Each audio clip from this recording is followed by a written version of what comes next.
क्या सास बन सकती है माँ? अरे क्यों रे, काम में ध्यान नहीं है जो सब्जी में नीरा नमक भर दिया।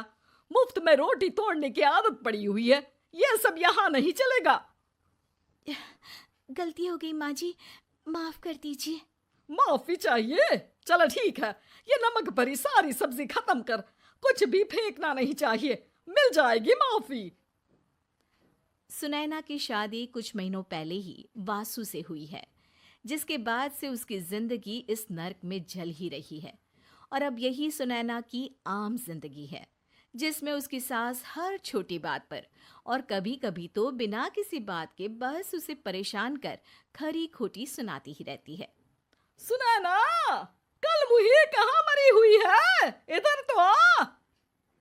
सास की आवाज सुन सुनैना भागती हुई उसके पास आती है। क्या हुआ माँ जी? अरे तुझे पता है मेरे पैरों में दर्द रहता है, तो मुझसे बदला लेने के लिए टीवी का रिमोट इतनी दूर रख दिया। अरे मुझे ज्यादा खड़ा कर पैर तुड़वाना चाहती है क्या? आज पूरा दिन तू एक पैर पर काम करेगी। अगर कहीं दूसरा पैर जमीन पर रखा तो मुझसे बुरा कोई नहीं होगा।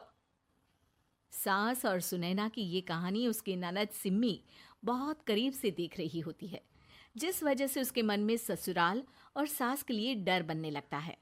इसी तरह दिन बीतते हैं। एक शाम वासु और सुनैना साथ बैठे होते हैं। क्या बात है, तुम दिन पर दिन कमजोर कैसे होती जा रही हो?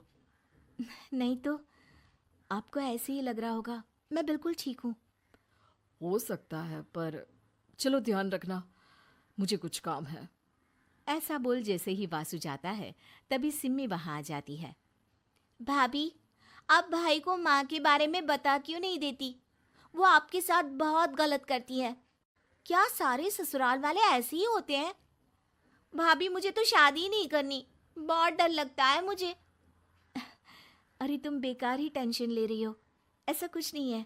मुझे पता है तुम्हारा ससुराल बहुत अच्छा है, इसलिए खुशी खुशी ससुराल की तैयारी करो। सिम्मी तो वहां से चली जाती है, लेकिन सुनैना उसकी बातों से सोच में पड़ जाती है। कुछ दिनों बाद सुनैना के मम्मी पापा और भाई उनके घर आते हैं, जिन्हें देख सास हैरान रह जाती है। आप लोग सुनैना से मिलने आए हैं? अरे बहू, देख तो तेरे मम्मी पापा आए हैं। जी नहीं, आज हम यहाँ लड़की नहीं लड़के वाले बनकर आए हैं। हाँ माँ, मैंने ही सिम्मी और शरद के रिश्ते की बात मम्मी पापा से की थी। शरद हमारी सिम्मी के लिए परफेक्ट है। बेटे की बात मानते हुए उसकी माँ रिश्ते के लिए मान जाती है, पर अब सिम्मी के मन में ससुराल का डर और ज्यादा बढ़ जाता है। जैसे यहाँ माँ भाभी पर जुल्म करती है, ये भी पक्का अपनी बेटी का बदला लेने के लिए ही मुझसे शादी कर रहे हैं।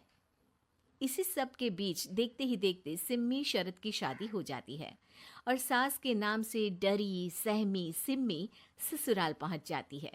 जहां पहुंचते ही वो डरते हुए बोलती है, मम्मी जी, मैं अभी पूरे घर का काम कर दूंगी और जॉब भी छोड़ दूंगी।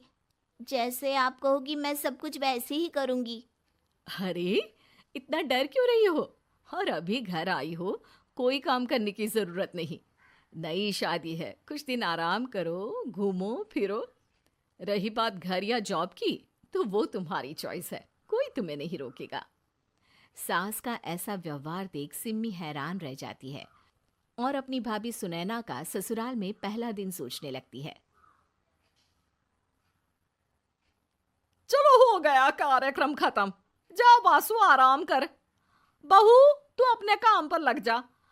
काम से मेरा मतलब है घर का काम, क्योंकि अब से तुम इसके अलावा और कोई जॉब बॉब नहीं करोगी। हाँ।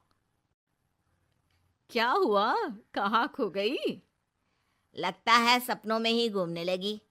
बताती हूँ तुझे अभी। मेरी बेटी का मजाक बनाएगा? सपने में क्यों, असलियत में घुमा कर ला, जा। ससुराल की ऐसी इमेज सिम्मी ने कभी सपने में भी नहीं सोची थी। अपने आप को बहू नहीं, बेटी सुन उसे बहुत हैरानी होती है। लेकिन जैसे जैसे समय बीतता है, तो अब सिम्मी को किसी भी जगह से ज्यादा ससुराल अच्छा लगने लगता है। एक दिन सिम्मी सबसे मिलने मायके आती है, तो अपनी माँ को भाभी पर चिल्लाते हुए देखती है। अरे करमजली, अगर मुझे इतना ही पैसा खर्च करना होता तो तेरी जगह घर में नौकरानी ना रख लेती। तुझे लेकर आई जिससे नौकरानी का पैसा बचे, पर तू तो उससे भी ज्यादा खर्चा करा रही है। बस माँ, तुम्हें कोई कुछ बोलता नहीं तो हर हद पार करोगी क्या? अगर यही सब मेरी सास करे तो? अरे तो उनकी बेटी को जिंदा गाड़ दूंगी। तुम्हारे और उनके अंदर यही तो फर्क है माँ। तुम उनकी बेटी के साथ क्या क्या करती हो, सब कुछ पता होने पर भी वो तुम्हारी बेटी को पलकों पर बिठा कर रखते हैं। एक आप हैं, उनकी बेटी को अपनी बेटी जैसा तो क्या बहू तक नहीं समझती। माँ, आपको सुनकर मिर्ची जरूर लगेगी, लेकिन मेरी सास मेरी माँ से अच्छी माँ और सास दोनों हैं। इस पर सिम्मी अपनी माँ को अपने ससुराल और उसके प्यार के बारे में सब कुछ बताती है, जिसे सुन सुनैना की सास को अपनी हर गलती का एहसास होता है। अगर वो चाहते तो आराम से अपनी बेटी का बदला मेरी बेटी से ले सकते थे, पर उन्होंने ऐसा नहीं किया और तुझे हमसे भी ज्यादा प्यार दिया। तुम दोनों ही मुझे माफ कर दो। इसके बाद तो जैसे सुनैना की सास का रूप पूरी तरह बदल जाता है। Mission successful. रिवेंज लेना है क्या?